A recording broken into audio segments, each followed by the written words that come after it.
Hello everyone, my name is Fan Link. Today we're gonna watch another video. It's called My First Time Playing D&D Dungeons and Dragons, made by Jaden Animations. Link will be in the description down below. This to her channel. Yes, I'm recording this on the same day as I recorded the previous video, and I'm wearing the same t-shirt. Do I care? Not really, because this t-shirt is very comfortable. So yeah, I never played Dungeons and Dragons in my life, so I'm still kind of curious to see what she has to say to this, because I heard it's some sort of a strategy game. So without further ado, let me just adjust everything and push play. Dungeons and Dragons is like a board game without the board, and you play using your imagination. If you think of something, it can just happen in game. D&D is very popular. Almost everyone I've ever met absolutely loves it, and I have never played it before, even though I always thought I would really like it. People would tell me stories of their games, like, so this one time me and my party were entering a cave, and there was a big ogre guarding some treasure, but I used my charisma stat to seduce him, and we ended up eloping together. Dude, if you don't think that sounds crazy fun, then I don't think that's we like Shrek and Fiona. And you should probably unsubscribe. But if you do think that sounds fun, then hey. Sorry, I've never done that before. It felt weird. I decided to reach out to Charlie, aka Slimesicle, aka Charlie Slimesicle, because he's super into D&D, and we ended up forming a little group of me, Alpharad, Ranbu as the players, and Charlie as the Dungeon Master, which is like the game organizer slash manager. I expected Jacob Alpharad to be there. And into the world we were teleported. The clouds part over a vast. I really like how she animates the characters that she makes in video games. The inside has been hollowed out, and a sign hangs on the side reading Old Oak Inn. Inside, many creatures of various origins are relaxing, drinking, socializing, but one stands out. A cat, equipped with various instruments, sits at a table, leaning over their cup of milk and scanning the room. They spot a dragonborn drinking at the bar, alone, seemingly pondering life. From the other end of the bar, a man in a suit approaches the dragon and starts a casual conversation. Do you know Mark? No, I don't. Who are you? I like how Jaden I'm an assistant manager at Ye Olde Heart of Wall, 43 years old. My wife passed away during childbirth. My parents died, and my only child, Paul Jr., ran away at age 6. I'm living a deadbeat life, not even able to go up in the corporate ladder because my manager, Mark, prevents me from doing so. So here I am, drinking away my woes. I'm Zoot. Hi, excuse me. Are you two new around here? That's Slimesicle. I wish I was. Okay, so I've been stuck in a time loop for what I believe to be the past 3 years. I've relived the same day over and over. I suspect my neighbor Thomas somehow trapped me here, but I don't know how to escape. I can prove it. Look, over there. In about 5 seconds, there's a 70% chance a waiter is gonna trip and drop their glasses onto the ground.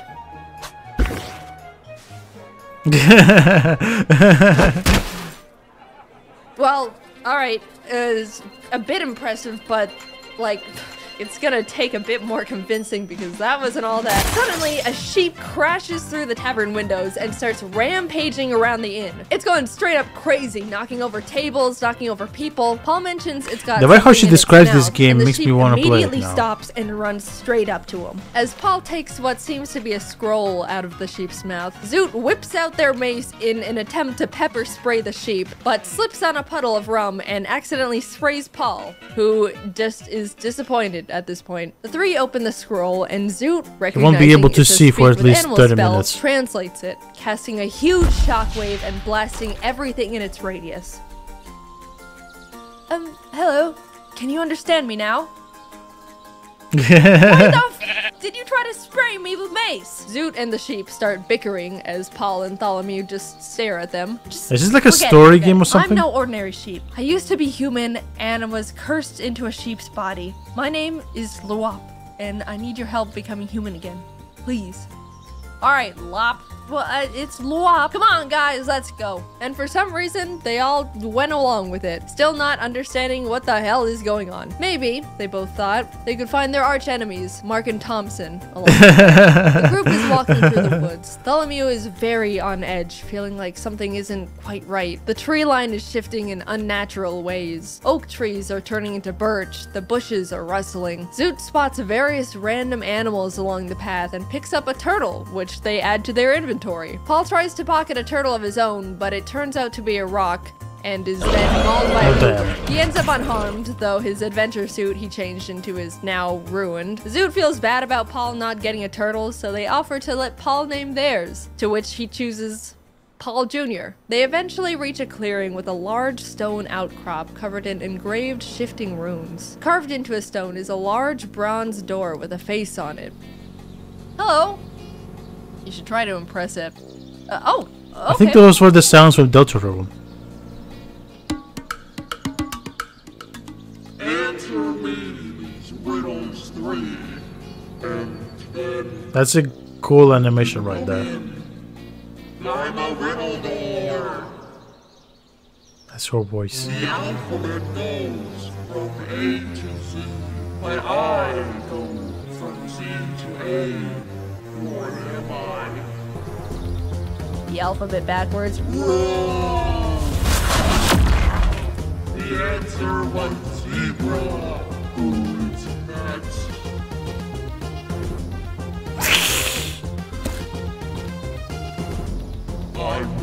I really like how she animated this. Green silken strings, I weave as you may find, my substance kind. I'm gonna say a spider, because I got the butt strings.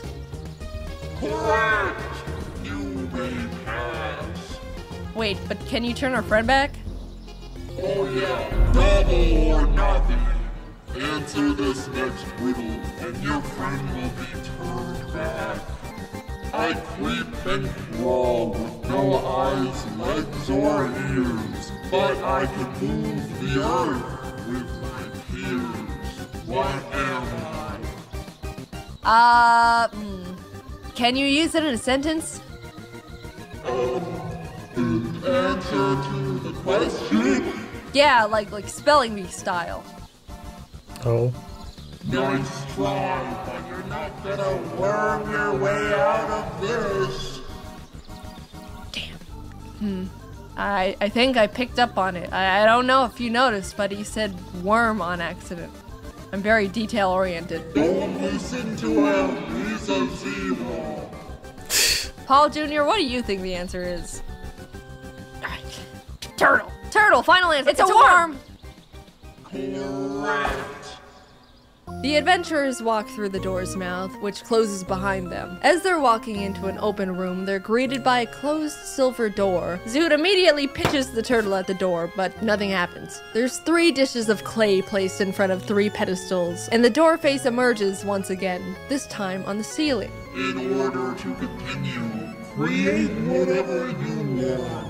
Not wanting to deal with more riddles, Zoot throws a dagger into the door's eye. Fine, I'm not helping you with this one. The group, now lost with no direction, decides for some reason to all start eating the clay, even feeding some to Paul Jr. and Luop against their wills. After all the clay has been consumed, the pillars glow red and more clay drops down from the ceiling, resetting the puzzle. Out of ideas, they decide to do what the door face suggested. Tholomew sculpts Super a Mario cat, Galaxy rolls out a worm, and Paul builds a penguin. song. They all place Music, their creations on pedestals, which sink in and beam green before the lights turn out and everything goes dark. They flash back on and suddenly all their creations have come to life in weird clay flesh bodies. Paul damn, cleaves this is at his fire. penguin with his great axe, nearly cutting it clean in half, revealing that the inside is just more clay. The worm monster looks at Zoot and says, "It's wormin' time!"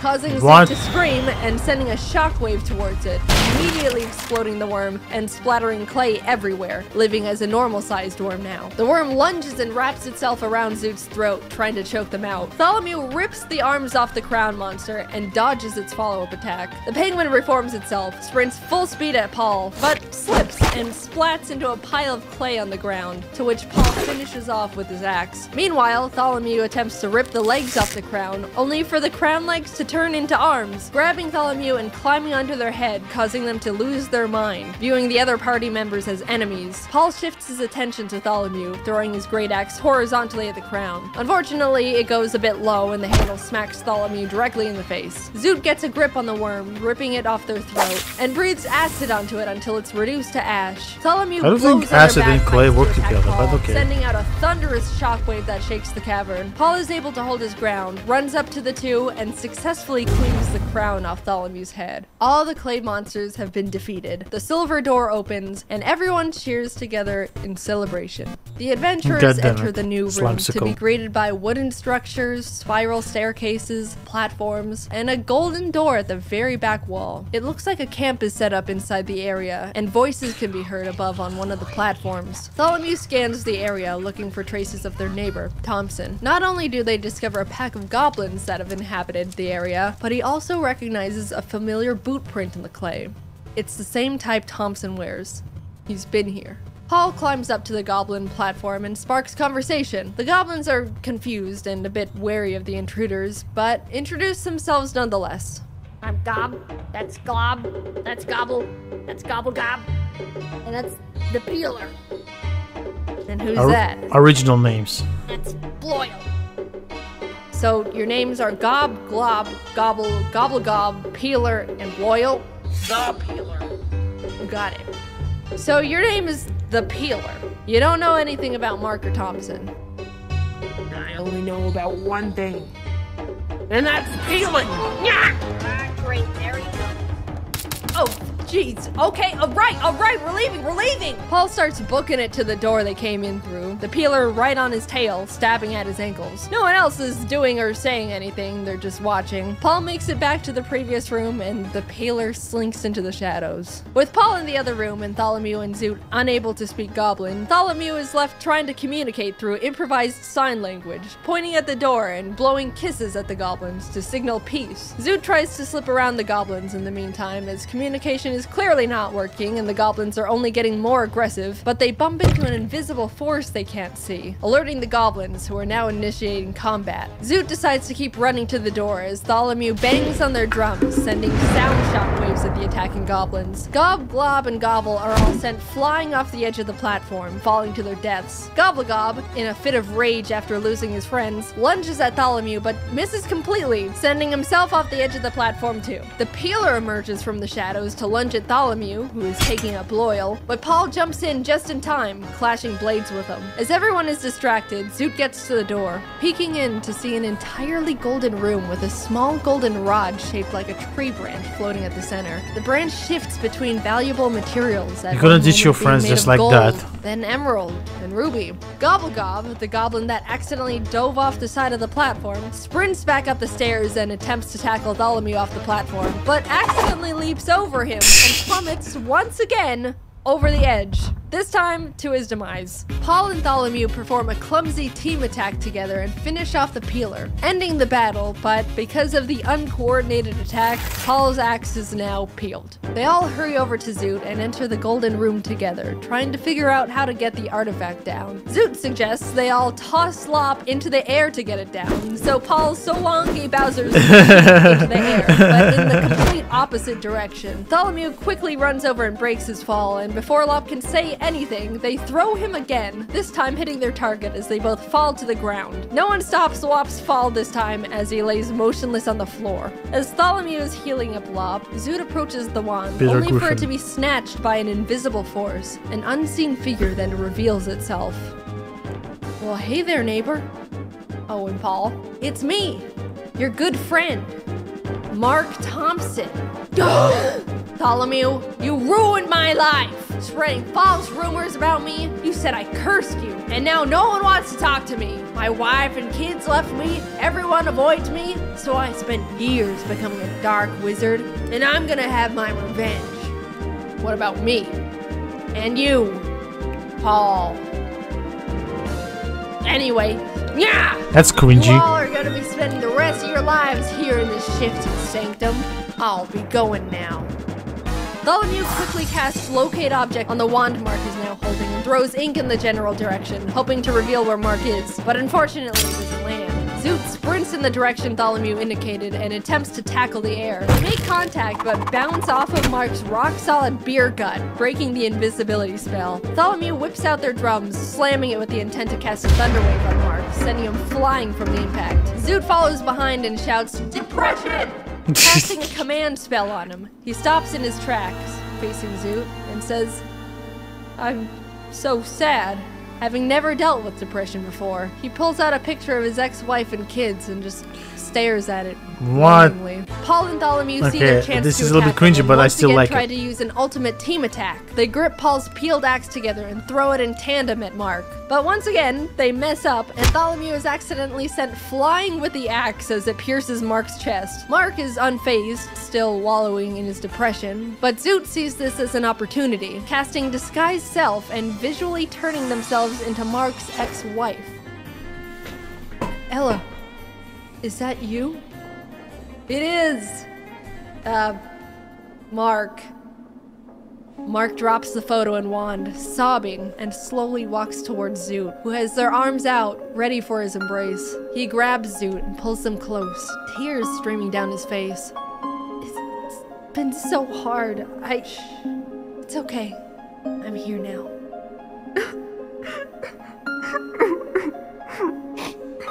Zoot pulls back just a bit, just to look into Mark's eyes, which are sparkling with they're gonna love each other. and proceeds to acid blast him point blank from the mouth.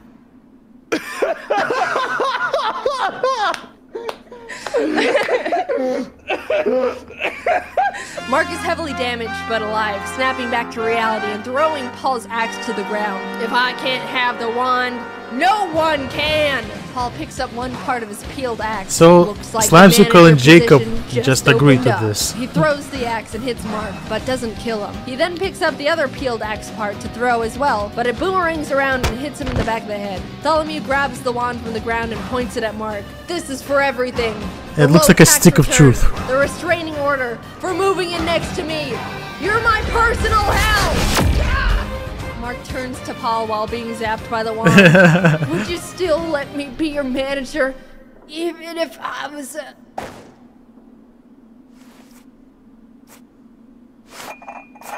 Oh, for fuck's sake.